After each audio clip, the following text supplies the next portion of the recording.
I don't know if I mentioned, I'm doing a dinner party tomorrow. So today, the day before the dinner party, I'm getting all the components ready. So my day tomorrow is easier. For dessert, I'm going to serve a double chocolate pavlova with a mascarpone whipped cream and some fresh fruit. And that kind of sounds like a fancy dessert, but it's really not. It's quite easy to make, so I'll show you how I do it. The items you need is a super fine sugar, not confectioner's sugar or powdered sugar. You want a fine sugar. You need that so you don't have to over whip the egg whites to get all that sugar dissolved in them. If you over whip the egg white, the consistency of your pavlova won't be quite right. So we use a fine sugar. And it comes in a carton like this, ultra fine granulated cane sugar. 6 egg whites, some cocoa powders, some bittersweet chocolate that I have kind of chunked up with a knife. And we'll use a little red wine vinegar to stabilize the egg white, and it will not collapse as easy, and it'll help keep the inside of our pavlova kind of gooey and the outside crispy and yummy. So let's get going.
Check this and see if it's smooth or if it's a little grainy with sugar and I need to whip it more.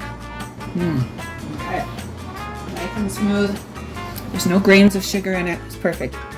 That took 5.5 minutes from start to finish to whip these egg whites and get the sugar dissolved.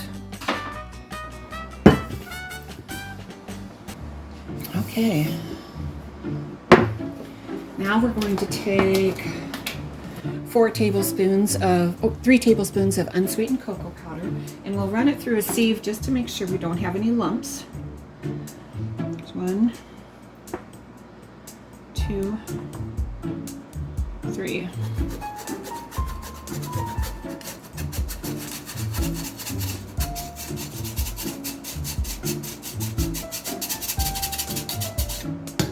Okay. This is the 4 ounces of bittersweet chocolate. This is 60% cocoa, and you can see I took a knife and I just kind of shredded it a little with the knife. So there's some smaller bits and some larger chunks, and that goes in. And then we're going to add that 1 teaspoon of vinegar. This acid will reduce the pH in the egg white, and like I said, it kind of stabilizes it so that it won't collapse quite as much as it really wants to.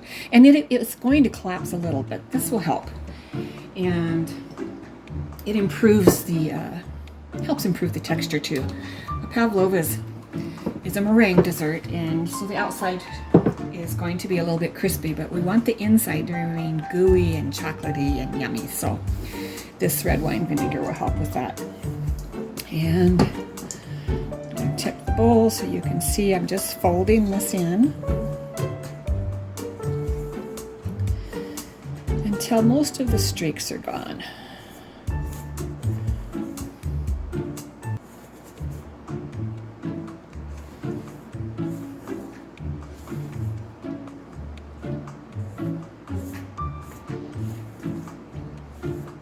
And this is the double chocolate batter and the base of our pavlova. That took 8 minutes and 27 seconds to make. Like I said, pretty simple dessert. Okay, I'm using a really large cookie sheet here. Normally, well, let me show you. Normally, I cook my pavlova on this large, I don't know if it's intended as a pizza pan or what, but this is normally what I cook it on, and I cook the whole thing, all of that batter on here with parchment paper. But today, I'm going to make 2 smaller pavlovas, so I'm just going to kind of eyeball half the batter on each one. I did give myself a little outline to kind of keep them round.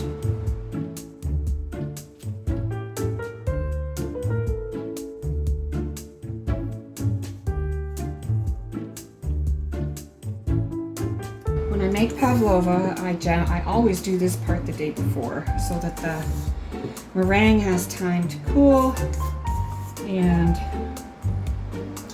the texture just kind of develops as it sits there overnight. And I can get all the dishes done. Saves me a lot of time the next day. Okay, so here we go. I don't know, can you see that outline? Just a little bit. Yeah, you can see it. So I'm just going to take this little spatula and I'm going to go about 1 inch beyond where I marked. But that mark does help me to keep my pavlova round.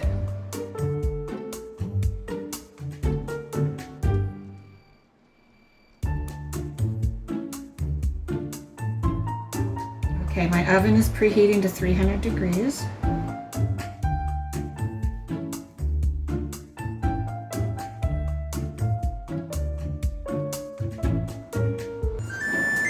Oh, there's the oven. Okay, let's get this in the oven.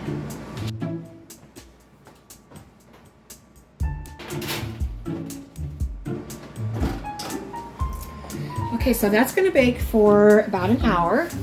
Yeah, an hour at 300 degrees, and then I'll open the oven door, turn the oven off, of course, and open the door and let it just kind of cool slowly in the oven for about 15 minutes. Then I'll take it out of the oven and let it cool down. And before I go to bed tonight, I'll just cover it with a tea towel, and it's ready to go. It's that simple to make the pavlova base. Now, it's going to have a mascarpone whipped cream that goes on top, which is, again, very simple to make. Probably the most time-consuming part of this dessert, I think, is getting the fruit prepped. I'll get all the strawberries. I've got blackberries, blueberries, and strawberries for this pavlova today. So I'm going to get those washed up and get them drying on the counter so that I don't have to do that tomorrow. And it'll be a matter of just putting together the whipped cream and finishing the dessert tomorrow. There you go. We'll be back here and I'll show you what it looks like when it comes out of the oven. Okay, the pavlova's been baking at 300 degrees for about an hour, and I've now opened the oven and of course turned it off, and we'll let it rest here for about 15 minutes. It'll keep it from completely collapsing in the center, but you can see there is a little cracking and it has collapsed a little bit, and that is to be expected, and you won't even see that by the time we get the mascarpone whipped cream and the fruit on there. But they turned out great. I like that size. That's gonna look really pretty on the table. Okay, so let's get this pavlova put together. The chocolate meringue is baked and cooled and completed. The fruit is washed and dried. Now it's time to put together the mascarpone whipped cream. Now, mascarpone is a French-style cream cheese that has about double the fat of regular cream cheese. It's not quite as tangy. I don't believe it has as much salt as regular cream cheese. Now, you could use regular cream cheese to do this whipped cream, but you will notice a difference in the end result. And I have made it with cream cheese and I did not prefer it. I do like this mascarpone. So we're going to use the 8 ounces of mascarpone, about 2 cups of heavy whipping cream, a couple teaspoons of vanilla, and a quarter cup of sugar. And we'll get that whipped up and put this together. So let's get going.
Oh man, the texture on that is so good. It's just silky smooth on the tongue. I think a little more sugar is needed. And it's ready.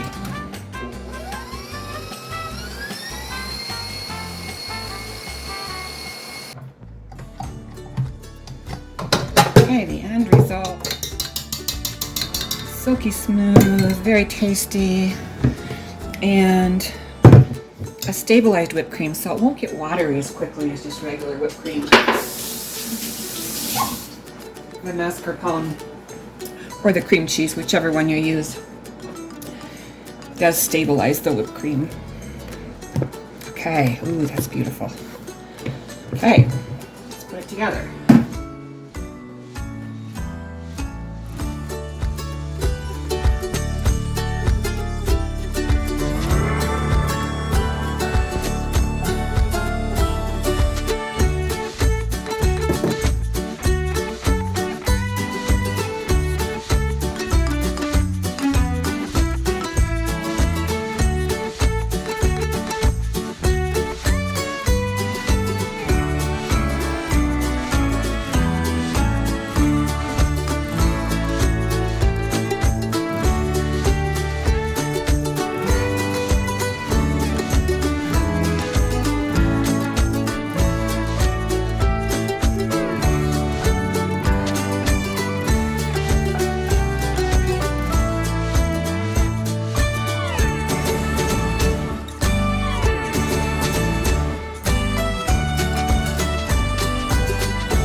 Beautiful.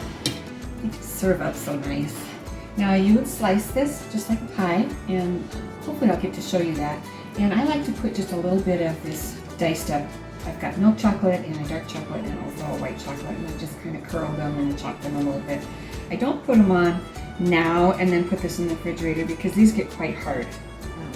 They're tastier if they're kind of room temperature when you serve it. So these will go in the refrigerator, no need to cover them. They'll be just fine in there.